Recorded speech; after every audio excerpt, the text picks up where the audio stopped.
Stop! You violated the law. Oh, Oblivion, it is nice to have you back.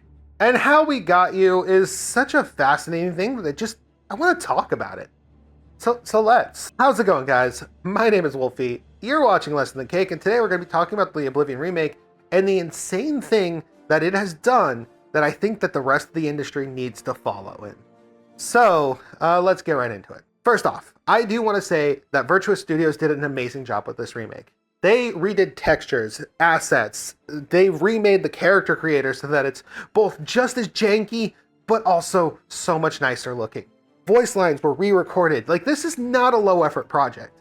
They made this game look and feel better than it has ever been. And then they somehow Frankensteined Unreal Engine and Gamebryo into one engine. You see, the coolest thing about how this game works is all of the rendering is being done by Unreal Engine. Currently, the world I'm in is Unity, just so you're aware. This isn't the actual remake behind me. This is just a Unity world that somebody made. And I think it looks pretty good. But Unreal Engine is being used for the rendering pipeline of the game. Gamebryo is still being used for the logic. This has made it so that modders can literally add mods to the game from the original Oblivion. They're just porting them over and they just work. And so we have this whole interesting situation where Gamebryo is the logic, it's the core, and Unreal is the renderer and the graphics horsepower behind everything.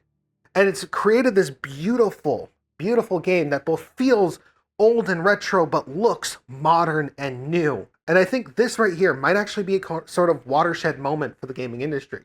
Because this being as successful as it was, this merger working as well as it did, it means that the next Elder Scrolls could just as easily be doing the same thing. Or they saw Skyrim again, doing the exact same thing. Or Fallout 3, doing the exact same thing. Fallout New Vegas, doing the same thing. Because they made it work with Gamebryo, that works with creation. If they can do it with that, the gates of Oblivion are open to us. Remaking Bethesda games is cool and all, but I do think that there's precedence here for much more. How many times have you seen Mario 64 but in Unreal? And it's fully recreated, full new assets and everything, and new logic, new game, everything. What if Nintendo could just take this, take Mario 64, take Unreal, go kabam, and now all of a sudden, we got Mario and Unreal. Do I think they're going to do it? No. Nintendo does their own custom engines. And so Unreal does not seem like something that they would necessarily do. I do think it works on the Nintendo Switch. And it might even work on the Nintendo Switch too. But that's probably not going to be what they're going to do. But I can see other companies who have other engines doing exactly this. So the point is, nothing is stopping another developer, though, from doing exactly this. Or even recreating this render pipeline so that Unreal handles the graphics and they've got their code elsewhere. Of course, though, I would think that licensing would be complicated, especially if you are using a different engine to code your game and a different engine to render your game. As you can see, though, I'm really excited from the technical aspect of this because I worked on a video game. I didn't get that far on it, but I did work on a video game, and it would have been really cool. I did work in Unreal, though. And my experience with Unreal is that it makes things look pretty. That is what it does. It's really good at making things look pretty.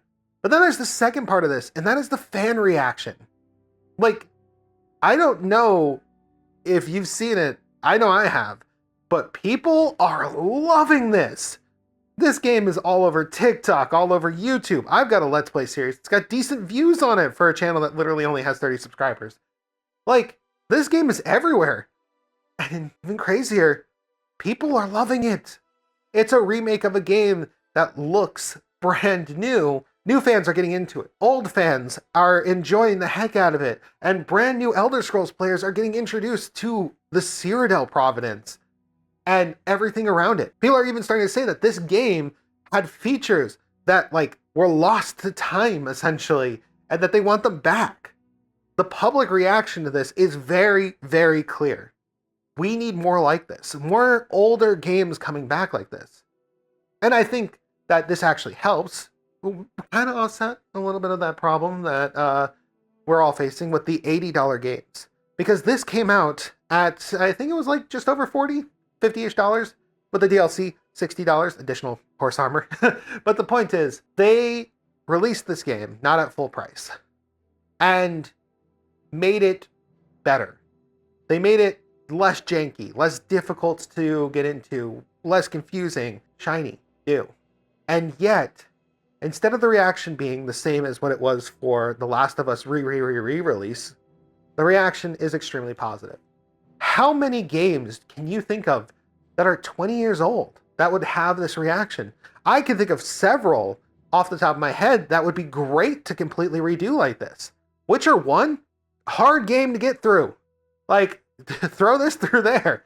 Like, there'd be so many weird classics that you can bring back that are just a little bit janky. Imagine if Source could go through here. Like, imagine if this would work with the Source pipeline. You'd open up Portal with Unreal graphics, Portal 2 with Unreal graphics, TF2 with Unreal graphics.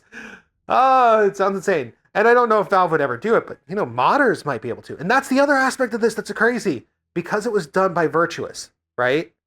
There might be a weird way to reverse engineer this and then make it work. Would there be licensing issues? Of course there would be, but we're talking insanity here, all right? What we can do with this technology is insane. This is more exciting than anything AI I've ever seen. I think I'm gonna have to check myself into the Shivering Isles after this video, but my point is, this is actually a really, really exciting thing, and I would love to have a conversation down below about how you feel about this. Do you want to see more remakes like this? I do. I definitely do. There are so many old games that could look great through this, but it all is going to come down to the skill of the developers and whether or not they want to try this method. And do you think that the Elder Scrolls 6 might be using Unreal Engine as its rendering pipeline, and then they just run the normal game through creation? They could rerun Starfield through Unreal. It would probably run better. Okay, but that's where I'm ending it today, guys. I'll see you in the next video. Wolfy out.